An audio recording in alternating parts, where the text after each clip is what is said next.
किया, उसके लिए हाथ जोड़ के आपका धन्यवाद। दूसरा जी, स्ट्रेटजी की बात करें तो गौरव सर को सब मालूम है यूपीएससी में क्या होता है। सबकी स्ट्रेटजी सबकी अलग अलग होती है, सबका बैकग्राउंड अलग होता है, सबके काम के घंटे डिसाइड होते हैं, सबका सोने का शेड्यूल अलग होता है। तो उस हिसाब से किसी एक की स्ट्रेटजी पर आपको नहीं चलना चाहिए कभी। आप कब उठते हैं, आप कब सोते हैं, आप कैसे पढ़ते हैं, आपको ये अपने हिसाब से डिसाइड करना है। मैं भिवाड़ी में रह के तैयारी कर रहा था, मेरे घर वालों ने मेरे को ये बोला भिवाड़ी में क्या है, दिल्ली चला जा। मैंने कहा मैं अपने रास्ते पे चलना चाहता हूँ, मेरे को खुद को पढ़ना है, मेरे को पता है कि मैं निकाल लूंगा, इतना तो है। मैं खुद तैयारी करना चाहता हूँ। अब पापा टीचर है तो वो दिमाग थोड़ा ज्यादा लगाते हैं, जो कह रहे नहीं दिल्ली चला जा, वहीं होगी तैयारी, यहाँ नहीं हो सकती, यहाँ से थोड़ी आईएएस बनते हैं कोई। मैं कहा कोई बात नहीं, एक बार विश्वास तो करो, 1-2 साल विश्वास करके देख लो, फिर चला जाएंगे दिल्ली। तो भाई ने थोड़ा सपोर्ट किया कि कोई बात नहीं, इसका मन है तो भिवाड़ी में रह ले। तो उन्होंने फ्लैट दिला दिया और मैं वहाँ पे रह के तैयारी कर रहा था। दूसरा, एक तो मेरे पास प्रीलिम्स के टाइम पे, मेंस के टाइम पे ऐसा कोई मतलब स्पेशल कोई गाइडेंस नहीं था, मैं खुद ही तैयारी कर रहा था, ना किसी से कोचिंग ली, सारा यूट्यूब से, सारा इंटरनेट से किया। और सबसे बड़ी बात जो मैंने की वो 2 साल 3 साल तक मैं सोशल मीडिया से बिल्कुल दूर रहा। सबको पता होगा, ना मैंने इंस्टाग्राम चलाया, ना मैंने फेसबुक चलाई, ना मैंने व्हाट्सअप चलाया। मैंने नंबर भी अपना चेंज कर लिया था, मेरा जो ओरिजिनल नंबर है वो बंद था 2 साल तक।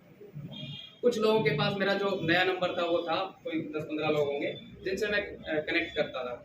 तो गौरव सर आपको पता है कि हम सारे दिन पढ़ते हैं तो एक बोर हो जाते हैं। तो कुछ लोग थे जिनको मैं शाम को कॉल कर लिया करता था, इनमें से हमारे अभिषेक जी है, तो ये आधे घंटे मेरी बकवास सुन लिया करते थे। और राहुल जी है, जैसे मतलब बहुत सारे लोग ऐसे हैं जिनके साथ मैं बात किया करता था, तो उससे एक माइंड फ्रेश हो जाता है। तो मेरी स्ट्रेटजी मतलब यही था कि मैं दिन में पढ़ेंगे, शाम को 1 घंटा फ्रेश घूमेंगे इधर उधर, ठीक है, फिर 3-4 घंटा पढ़ेंगे। ये जो यूपीएससी का एग्जाम है, इसमें 3 स्टेप होती है, सबको पता होगा, सब तैयारी कर ही रहे हैं, प्रीलिम्स, मेंस और इंटरव्यू। और आजकल का जो प्रीलिम्स आ रहा है और पिछली बार का जो आपने प्रीलिम्स का पेपर देखा होगा, वो इतना खतरनाक पेपर था, मुझे लगता है यूपीएससी के इतिहास में ऐसा कभी नहीं हुआ होगा। इतना खतरनाक प्रीलिम्स का पेपर था, और अब की बार भी शायद उससे भी खतरनाक आ जाए। फिर वो किसी तरह प्रीलिम्स हो गया, नंबर अच्छे आ रहे थे, मतलब ये था कि अगर हार्ड पेपर आया तो कट ऑफ कम जाएगी, तो वो कम गई भी, 80 की 60 कट ऑफ गई है, 200 में से 60 नंबर। तो मेरे वो 73-74 के नंबर लगभग आ रहे थे, तो लग रहा था कि हो जाएगा। तो उस टाइम जब प्रीलिम्स का रिजल्ट आया तो ये 2 लोग थे जिन्होंने मेरे को कॉल किया था, ये राहुल जी हमारे, ये अभिषेक भाई। मतलब ज्यादा लोगों को पता भी नहीं था कि मैं यूपीएससी प्रिपरेशन कर रहा हूँ, सब ये सोच रहे थे कि रह रहा है भिवाड़ी में, क्या ही मतलब सबके दिमाग में ये होता है ना कि यूपीएससी दिल्ली से निकलता है, ऐसा बिल्कुल भी नहीं है। अब उनको कौन समझाए, मैं उनसे जितना नहीं हूँ। मैं कहा ठीक है, होगा तो ठीक है, नहीं होगा तो ठीक है, कोई बात नहीं। तो जैसे इनको पता था तो इन्होंने पूछा कि यार प्रीलिम्स हो गया, अब इनको इतना विश्वास मेरे पे कि यार मेंस तो हो ही जाएगा। मेंस का विश्वास मेरे को भी मेरे पे था कि क्योंकि मेरी जो लिखावट है, मैं जैसे लिखता हूँ चीजों को, तो वो मतलब पहले से पता है मेरे को कि मेंस हो जाएगा मेरा। वो बाय गॉड्स ग्रेस, और सर ने जैसे कहा कि मेरे पास कॉपियां आई थी, कुछ लोगों के पास और कॉपियां भेजी थी मैंने, तो उन्होंने कुछ सजेशंस दिए। तो कई बार मतलब जैसे मैंने पहले आंसर लिखा ना सर, तो उन्होंने कहा कि यार ये तो बहुत नॉर्मल आंसर है।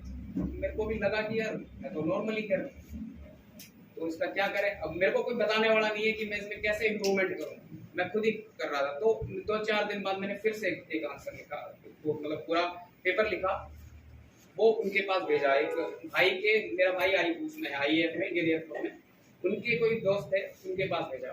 तो उन्होंने कहा कि यार ये तो ज्यादा इम्प्रूवमेंट कर लिया 5 दिन में। तो ऐसे कर करके मेंस की तैयारी हुई। मेंस में सर को पता है लिखना बहुत पड़ता है, अंगूठे में दर्द होता है, अंगुलियां सूज जाती हैं, गड्ढे पड़ जाते हैं, लिखना पड़ता है, दिमाग को इतना मतलब कांस्टेंट रखना पड़ता है, आपको सोचना पड़ता है कि अगली लाइन क्या लिखेंगे, कौन सा एग्जाम्पल इसमें देना है, कौन सा डेटा इसमें फीड करना है, 50 पेज भरने पड़ते हैं। और मतलब और हिंदी मीडियम के लिए तो सर आपको पता होगा कि पेपर कंप्लीट हो जाए वो बहुत महाभारत है हिंदी मीडियम के लिए। तो मेरा तो खैर ऐसा था ना कि पेपर भी टाइम से कंप्लीट हो गया। मतलब मेरी जो राइटिंग स्किल थी उससे 10-15 मिनट पहले मेरा हर पेपर कंप्लीट हो गया था। 10-15 मिनट पहले मैं सब कुछ चेक भी कर लेता था, सबने वही अंडरलाइन वगैरह है वो ये सब करके, मतलब तो मेंस के जैसे पेपर खत्म हुए सारे तो मन में ये था कि हो जाएगा, लेकिन यूपीएससी है कुछ भी कर सकती है। तो जब तक लिस्ट में रोल नंबर नहीं देखते तब तक कुछ होता ही नहीं है।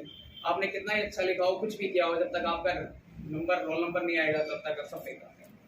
तो भगवान की दया से सब ठीक हो गया। मेंस में फिर इंटरव्यू के टाइम में वही प्रॉब्लम, बताए कौन करे कैसे। फिर वो खुद ने स्टार्ट किया, सब कुछ खुद से ही किया। 1-2 महीने का टाइम मिला, उसमें पढ़ाई करी, राजस्थान पढ़ा, अलवर। मैंने राजस्थान कभी नहीं पढ़ा इससे पहले। राजस्थान को पढ़ा, अलवर को पढ़ा, गांव को पढ़ा, सब एक अलग से इंटरव्यू के लिए कॉपी बनाई, उसमें खुद के नोट्स बनाए, तैयारी करी। और इसके बाद मैंने 5 जगह मॉक इंटरव्यू दिया।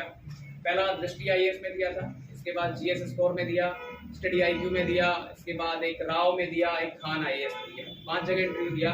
इन 5 में से कोई भी मतलब अच्छा इंटरव्यू नहीं हुआ मेरा, सब खराब हुए थे। और जो यूट्यूब पे डल रहा है वो मेरा सबसे खराब इंटरव्यू है। इसके बाद जो लास्ट इंटरव्यू था मेरा वो दृष्टि में मैंने दोबारा दिया। तो उस टाइम रात के 9-10 बज रहे होंगे, उस टाइम मेरा इंटरव्यू हुआ था, मॉक इंटरव्यू।